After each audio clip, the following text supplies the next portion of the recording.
আপনারা যে ফরিদপুরে পিটায়ে পিটায়ে দুজন মুসলিম শ্রমিককে মেরে ফেললেন, যারা পূজার ঘরে আগুন নিভাতে গেছিল বালতি নিয়ে, আপনাদের কোন একজন হিন্দুকে এইভাবে নিঃশৃংস ভাবে পিটায়ে পিটায়ে হত্যা করা হয়েছে আপনারা দেখাতে পারবেন? কোনদিন আপনাদের অনুশোচনা হয়েছে? এখন যে এখানে এসে কথা বলছেন, 2 দিন আগে 1 দিন আগে সাইফুল ইসলামকে হত্যা করেছেন আপনারা, এখানে এসে যুক্তি দিচ্ছেন, তর্ক দিচ্ছেন, আপনার উপর নিপীড়ন হচ্ছে। জয় হিন্দ বন্ধুরা, আমি দীপ আর আপনারা দেখছেন ইন্ডিয়া আপডেট। তো বন্ধুরা, যেমনটা এই মুহূর্তে বাংলাদেশের ঘরের ভেতরে সনাতনী ধর্মীদের ওপর কি হচ্ছে সেটা তো আপনারা সকলেই জানেন। ইভেন ভারতের পতাকাকে নিয়ে বাংলাদেশিরা কি করছে তার উপর আমি আমার মেন চ্যানেল অলরেডি ভিডিও বানিয়ে দিয়েছি, যেটা সত্যি একটা লজ্জাজনক ঘটনা আর বাংলাদেশিদের মাইন্ডসেট প্রেজেন্ট করে। যাই হোক, এই মুহূর্তে একবার ভেবে দেখুন, বাংলাদেশিরা যে কাজটা করেছে ভারতের পতাকার সাথে, সেই কাজটা যদি কোনো ভারতীয় এরকমটা করে তাহলে তাদের কেমন লাগবে ভেবে দেখেছেন? একটা এতটুকু দেশে এই করাতে ভারতের শুধুমাত্র ওয়েস্ট বেঙ্গলের উপর এতটুকু প্রভাব পড়ছে, কেননা বাংলা ভাষাটা তো সমগ্র ভারতবাসী বোঝে না, কিন্তু এই কাজটা যদি সমগ্র ভারতবাসী করে, যেটাই হোক, একজন মানুষ হিসাবে, একজন ব্যক্তি হিসাবে আপনার কোনো দেশের উপর ঘৃণা থাকতেই পারে, তার উপর ক্ষোভ থাকতেই পারে, সেই দেশটার আপনার পছন্দ নাও হতে পারে, সেটা এক একজনের এক এক রকম মানসিকতার উপর ডিপেন্ড করে। কিন্তু কোনো দেশের পতাকাকে নিয়ে অপমান করা, সেটা সমগ্র দেশবাসীকে অপমান করা হয়েছে, যেটা কোনো ভারতবাসী বলবে না। চেষ্টা করছি এই ভিডিওগুলোকে সকলের মাঝে ছড়িয়ে দেওয়ার। কিন্তু এই মুহূর্তে বাংলাদেশের বুদ্ধিজীবীগুলো ভারতকে নিয়ে যখন সমালোচনা করে, তখন আমার মনে হয় বাংলাদেশের বুদ্ধিজীবীগুলো এরা বুদ্ধিজীবী কম, ভারতের আলোচনাকারী বেশি, ভারতের নিন্দাকারী বেশি। এই জন্য ওদের বাংলাদেশিদের বুদ্ধিজীবী কম বলে, ভারতেও নিন্দাকারী বেশি বলে। যাই হোক, ভিডিও শুরুর পূর্বে যে ক্লিপটি আপনারা দেখলেন, ইনারা নাকি বাংলাদেশেরই বুদ্ধিজীবী। এই বাংলাদেশের বুদ্ধিজীবী কথাগুলো শুনে তো আমার অনেক হাসি পাচ্ছে। যদিও এদের প্রত্যেকটা কথা রিটেলেশন দিলে ভিডিও অনেক লম্বা হয়ে যাবে, তাই আমি চাই না এখন আপাতত কিছু বলতে, কেননা এই মুহূর্তে ভারতের পতাকাকে নিয়ে যে ঘটনা ঘটেছে সেটা সত্যি লজ্জাজনক। বাংলাদেশিদের এই ইসলাম প্রোডাক্ট গ্রহণকারী ব্যক্তিদের বা ইসলামিক ব্যক্তিদের ধিক্কার জানাই। চলুন আগে ভিডিওটি দেখে নিন বাংলাদেশের বুদ্ধিজীবীরা ভারতীয়দের নিয়ে কি নিন্দা করছে। আপনার এই যে বিপ্লব পুলিশ কর্মকর্তা যে পরিমাণ আন্দোলনকারী মুসলিমদেরকে হত্যা করেছে, যে পরিমাণ হত্যা করেছে, তার 100 ভাগের 1 ভাগ আপনারা নিপীড়নের শিকার হয়েছেন। এই যে আমাদের হিন্দু ভাইদের যে ন্যারেটিভ এবং মোটিভ, এই মোটিভটা বলছে বারবার ভারতের সঙ্গে মিলাই কেন আমরা। দেখেন কেন ভারতের সঙ্গে মিলাই। ভারত যখন সীমান্তে স্বর্ণা দাসকে হত্যা করলো এবং আরেকজন হিন্দু ছেলেকে হত্যা করলো, তখন আমরা জিজ্ঞাসা করেছিলাম যে তোমরা এটা নিয়ে কেন কথা বলো না। তখন এই এই এই যে জাগরণ মঞ্চ বললো না, নতুন করে মোর্চা খুলছে, জাগরণ মঞ্চ থেকে এই যে হিন্দুদের তাদের যে পণ্ডিত, সেই পণ্ডিত, হ্যাঁ প্রভু না কি সব বলে, তার পক্ষ থেকে বক্তব্য দিয়ে কি বলছে জানেন? যে তুই ভারতের সীমান্তে গেছস কেন? উল্টা ভারতকে উল্টা যে মারা গেল তাকে ডিফেমিং করছে, কেন সীমান্তের কাছে সে গেল। মানে দেখেন, আমরা এরা কোনোভাবেই ভারতকে অসম্মান করতে রাজি না। ভারতের অপকর্মের পরেও, সীমান্তে নাগরিক হত্যার পরেও এরা এটা বলতে রাজি না, কারণ ভারতকে তারা ওই জায়গায় পবিত্রতা জায়গায় দেখে। ভারতকে তারা বাংলাদেশের পরেও আরেকটা তাদের দেশ, মানে তাদের বাংলাদেশটা হলো একটা দেশ, তাদের আরেকটা দেশ আছে, সে দেশকে তারা বাংলাদেশের চেয়েও ভালোবাসে। তাই বাংলাদেশের বিরুদ্ধে আন্দোলন করছে, কিন্তু কখনো ভারতের বিরুদ্ধে আন্দোলন করবে না, ভারতের নিপীড়ন সত্ত্বেও। ঠিক আছে, যে দেবোত্তর সম্পদের কথা এই 8 দফায় দিয়েছে, আমি বলছিলাম আমাদের এখানে জন্ম হলো কিভাবে, এই ভৌগোলিক সীমারেখা পাইলাম কিভাবে? আমরা এই ভৌগোলিক সীমারেখা বাঙালি হিসেবে পাইনি, আমরা এই ভৌগোলিক সীমারেখা পেয়েছি মুসলিম হিসেবে। আমরা মুসলিম, তাই আমরা এই ভৌগোলিক সীমারেখা পেয়েছি। 1947 সালে দেশভাগের সময় এই যে পাকিস্তানের সৃষ্টি হলো, পূর্ব এবং পশ্চিম মুসলিম জনগোষ্ঠী আমরা, তাই এই মুসলিম জনগোষ্ঠীকে এক জায়গায় কইরে এই ভৌগোলিক সীমারেখা দেওয়া হয়েছে। এইটা আমরা বাঙালি এই জন্য আমাদেরকে দেওয়া হয়নি। আমরা বাঙালি এই জন্য, যদি ভৌগোলিক সীমারেখা দেওয়া হতো তাহলে আমাদের এই ভৌগোলিক সীমারেখায় পশ্চিমবঙ্গ থাকতো, আসাম থাকতো, সেটা নাই। আমরা মুসলিম দেখে এই যে দেবোত্তর সম্পত্তি বা হিন্দুদের সম্পত্তি বিভিন্ন কথা বলছে, হিন্দুরা বা এই সম্পত্তিগুলো কই থেকে আসলো? সম্পদ আসলে কার? সম্পদ হলো জনগণের, রাষ্ট্রের সম্পদ জনগণের। সেই সম্পদ গুলো বিশেষ আইন করে জাস্ট 1-1.5 মিনিটে বলে শেষ করবো। এই যে জনগণের সম্পদ, এই সম্পদগুলো কেন্দ্রভূত করে হিন্দু জমিদারদেরকে দিয়ে দেওয়া হলো। তারপরে আবার জমিদারি প্রথা চলে গেল, এগুলো তাদেরই সম্পদ রয়ে গেল, সাধারণ মানুষের সম্পদ রয়ে গেল না। এখন এই যে দেশ ভাগের পরে আমরা এখান থেকে হিন্দুরা তাদের সম্পদগুলো মানে হলো লেনদেনের মাধ্যমে অনেকে মানে এখান থেকে চলে গিয়ে ভারতে চলে গেল, ভারতের মুসলিমরা অনেকে এখানে চলে আসলো। এই যে এখান থেকে চলে গিয়ে সে ভারতের একটা জায়গায় সম্পদ গ্রহণ করলো এবং এখানে সম্পদ বিনিয়োগ করলো, এই সম্পদ হিন্দুর সম্পদ হয় কিভাবে? এইটা তো বাংলাদেশ দেশ বিভাগের পরে হিন্দু মুসলিম ভিত্তিতে ভাগ করে এই দেশের জন্ম হয়েছে, হিন্দু মুসলিম ভিত্তিতে বন্টন করে এই দেশের জন্ম হয়েছে। তাহলে এই সম্পদকে বলতেছে তাদেরকে পুনরায় ফিরে দিতে হবে। আমি আপনাদেরকে বলি, আপনি যেই পরিবারের সন্তান, আপনার বয়স 40 বছর, এই মুহূর্তে যদি 50 বছর আগে আপনার নানা মারা গেছে বা নানার বাবা মারা গেছে, সে যদি পুনর্জন্মের মধ্য দিয়ে ফেরত আসে বলে আমি তো এখনো বেঁচে আছি, আমাকে এই বাড়ির জায়গা জমি সব দিয়ে দাও, সম্পদ দিয়ে দাও, এখন নাতি বা নাতির পুত্র তার সেই মরা নানাকে ওই সম্পদের দখল আবার পুনরায় ফেরত দেবে, এই তো নাকি লাঠি নিয়ে দৌড়ানি দেবে? এখানে সম্পদ কেন্দ্রিক, দেখেন সম্পদ কেন্দ্রিক যে জটিলতা,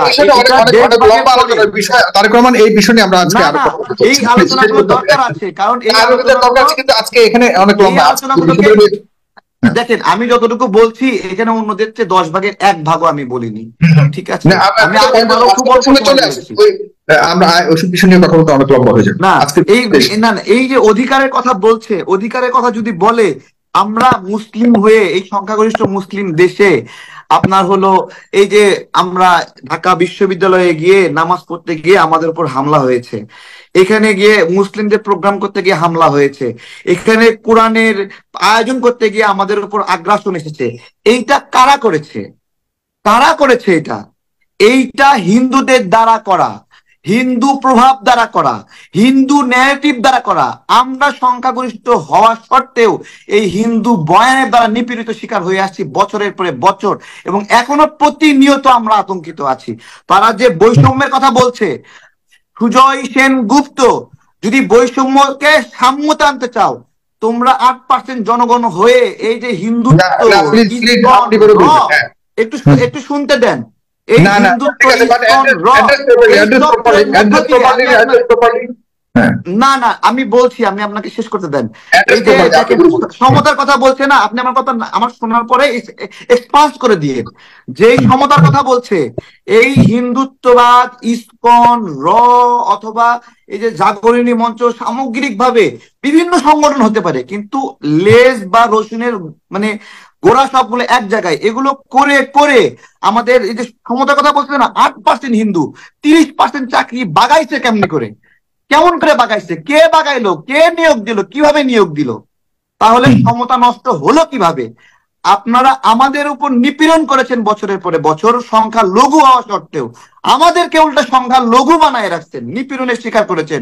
কয়জন হিন্দুকে ক্রস ফায়ার দেওয়া হয়েছে, অথচ ওসি প্রদীপ 200-র বেশি ক্রস ফায়ার দিয়ে মুসলিমকে হত্যা করেছে। দেখাতে পারবেন একজন হিন্দুকে ক্রস ফায়ার দেওয়া হয়েছে?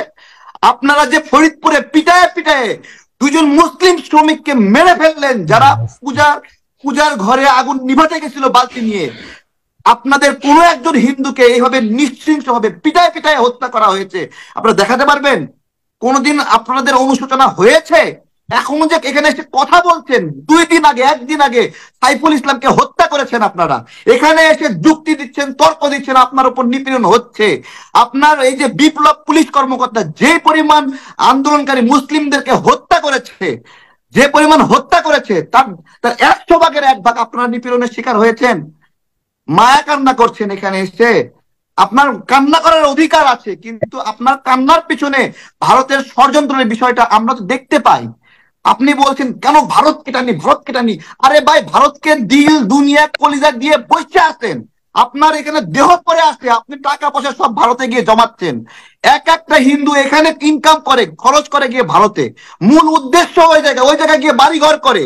এই যে একজন কিছুক্ষণ আগে সরকারি কর্মকর্তা এখান থেকে লুটপাট করে নিয়ে কয়েক হাজার কোটি টাকা ভারতে গিয়ে জমায় রাখছে। একটা হিন্দু দেখান যে এই বিষয়টাতে অস্বীকার করতে পারবে। একজনকে দেখেন অস্বীকার করতে পারবে। এগুলো কেন আমরা ভারতের কথা বলি? আমরা তো মুসলিম, আমরা মুসলিম হিসেবে তো কখনো এই ন্যারেটিভ আনি না যে আমার সম্পদ সৌদি আরবে গিয়ে করব, আমার সম্পদ আমি ইরানে গিয়ে করব, আমার সম্পদ মধ্যপ্রাচ্যে গিয়ে করব। আমি আমার দেশকে ভালোবাসি। এই ভালোবাসা আমার একজন হিন্দু ভাই কেন ভালোবাসতে পারছে না? আপনাদের সকলকে কেন আমার কেন ভালোবাসতে পারছেন না আপনারা? বলেন কেন তারপরেও কেন উনি ভালোবাসতে পারছেন না? বলেন। ভারতের কথা বলছেন, ভারতের কথা বলছেন। আমাদের এখানে আমরা ভারতের আগ্রাসন বিরোধী, আপনি বললেন কথা বলার সময় কথা বলবেন না, আমাকে নিষেধ করলেন, আবার আপনি কেন বলছেন? আপনি কথা বলার সময় যেই অধিকার চাইছেন আমাকে ওই অধিকার দেন। আপনি কথা বলার সময় যে অধিকার চাইছেন আমাকে ওই অধিকার দেন। আচ্ছা আচ্ছা, তারেক রহমান, শেষ করতে হবে। ঠিক আছে, ঠিক আছে। আমরা যে ভারতের আগ্রাসন বিরুদ্ধে লড়াই করলাম, এই লড়াইয়ের সময় যতগুলো মানুষ আমাদেরকে কাউন্টার দিচ্ছে, কেউ সেন, কেউ রাম, কেউ গুপ্ত, কেউ ব্রাহ্মণ, বাংলাদেশটাকে ভালোবাসতে চেষ্টা করেন আপনারা। হ্যাঁ, আমি বলছি যতজন কাউন্টার দিয়েছে, কেউ রাম, সেন, ব্রাহ্মণ, গুপ্ত, এগুলো এই নামের মানুষগুলো আমাদেরকে কাউন্টার দিয়েছে। এবং এখনো যে ভারত থেকে একটা আমাদের এখানে ভারতের সৃষ্ট বন্যা, এই বন্যার কারণে আমাদের ফসল নষ্ট হয়েছে, কাঁচামরিচ নষ্ট হয়েছে, সেই কাঁচামরিচ আমদানি করেছে ভারত থেকে। এই সেন, গুপ্ত, রাম, চরণ তারা এসে কমেন্ট করে এখন ভারতের পণ্য বয়কট কর, এখন ভারতের পণ্য বয়কট কর। কেন আমরা ভারতের সঙ্গে আপনাদের রিলেট করি? কারণ আপনাদের পক্ষ থেকে এই আচরণগুলো বারবার আছে। ভারতের প্রতি আপনাদের ভক্তি, আপনাদের আচরণ, আপনাদের সদয় দৃষ্টি, আপনারা কোন অংশে অস্বীকার করতে পারবেন? আপনাদের কোন আচরণটা ভারতের প্রতি নেগেটিভিটি ছড়ায় আপনারা একটু দেখান। এবং আমরা দেখেন এইখানে আমাদের আমি আর কিচ্ছু বলবো না, শুধু আমি একটা কথা বলি। দেখেন, এই যে আপনারা যে আন্দোলনটা করছেন, আন্দোলনের যে করছেন, এই যে একজনকে হত্যা করলেন, হ্যাঁ, এই আন্দোলনে আপনাদের প্রান্তিক হিন্দুদেরকে ভুলভাল বুঝাইয়া আন্দোলনের মধ্যে যে নিয়ে যান, এই আন্দোলনের ফলে প্রান্তিক পর্যায়ে যে ক্লাস সৃষ্টি হচ্ছে, এখানে সুজয় সেন গুপ্ত বা চিন্ময়, এই যে শিশু যৌন নিপীড়নকারী, বলাৎকারকারী চিন্ময়, এই যে প্রান্তিক পর্যায়ে হিন্দুদের সঙ্গে মুসলমানদের সংঘর্ষ হবে, এর দায় নেবে না ওই ভারত এই দায় নেবে? আজকে জিজ্ঞাসা করে শেষ করছি। বন্ধুরা, ভিডিওটিকে যদি এতদূর পর্যন্ত দেখে থাকেন তাহলে অবশ্যই আপনারা বুঝে গেছেন। তার আগে আপনাদের কাছে এতটুকু একটা প্রশ্ন রাখতে চাই, অবশ্যই কমেন্ট বক্সে লিখে জানান। এই মুহূর্তে বাংলাদেশের ঘরের ভেতরে তাদের কলেজে ভারতের পতাকাকে পদদলিত করে বা ভারতের পতাকার উপর যেটাকে পাপোশ বা পামোশার কাজ হিসেবে ব্যবহার করেছে, আপনি ইন্ডিয়ান বা বাংলাদেশ হিসেবে এটাকে কোন চোখে দেখছেন?